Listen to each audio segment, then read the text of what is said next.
एक तरफ कुछ बाबा बड़े बड़े मंचों पर बैठकर भारत को हिंदू राष्ट्र बनाने के लिए चिल्ला ही रहे थे कि दूसरी तरफ एक सड़क पर अंगूठी और नग बेचने वाला झांगुर बाबा 100 करोड़ का मालिक बन गया और इन्फोर्समेंट डायरेक्टरेट यानी ईडी की एंट्री ने इस मामले में आग लगा दी है। आखिर क्या है ये पूरा खेल, चलिए खोलते हैं इस सनसनीखेज कहानी के सारे राज। दोस्तों, झांगुर बाबा, जिनका असली नाम जमालुद्दीन है, कभी एक आम इंसान थे। उत्तर प्रदेश के बलरामपुर जिले में रहने वाले जमालुद्दीन सड़कों पर अंगूठी और तथाकथित नग बेचा करते थे, लेकिन धीरे धीरे उन्होंने एक ऐसा साम्राज्य खड़ा किया जिसने सबको हैरान कर दिया। लेकिन सवाल यह है कि आखिर एक सड़क पर सामान बेचने वाला शख्स 100 करोड़ रुपए का मालिक कैसे बन गया?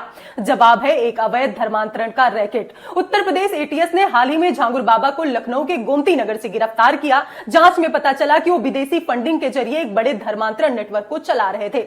एटीएस की जांच में जो खुलासा हुआ वो चौंकाने वाला है। झांगुर बाबा और उनके साथी नीतू उर्फ नसरीन ने मिलकर एक ऐसा नेटवर्क बनाया था जिसमें हिंदू लड़कियों को निशाना बनाया जाता था। इस रैकेट में मुस्लिम पुरुषों को पैसे दिए जाते थे ताकि वो हिंदू नामों का इस्तेमाल कर लड़कियों को फंसाएं और उनका धर्म परिवर्तन कराएं, और ये सब प्यार, पैसा और पहचान के हथियारों से किया जाता था। लेकिन सबसे बड़ा सवाल, ये पैसा आया कहां से? जांच में पता चला कि झांगुर बाबा के 40 से ज्यादा बैंक खातों में करीब 100 करोड़ रुपए का लेन देन हुआ। ये पैसा कथित तौर पर इस्लामिक देशों से फंडिंग के जरिए आता था। इस पैसे से झांगुर बाबा ने बंगले, शोरूम और लग्जरी गाड़ियां खरीदी। इतना ही नहीं, वो कई बार विदेश यात्राएं भी कर चुके थे। अब इस मामले में ईडी की एंट्री ने इसे और गंभीर बना दिया है।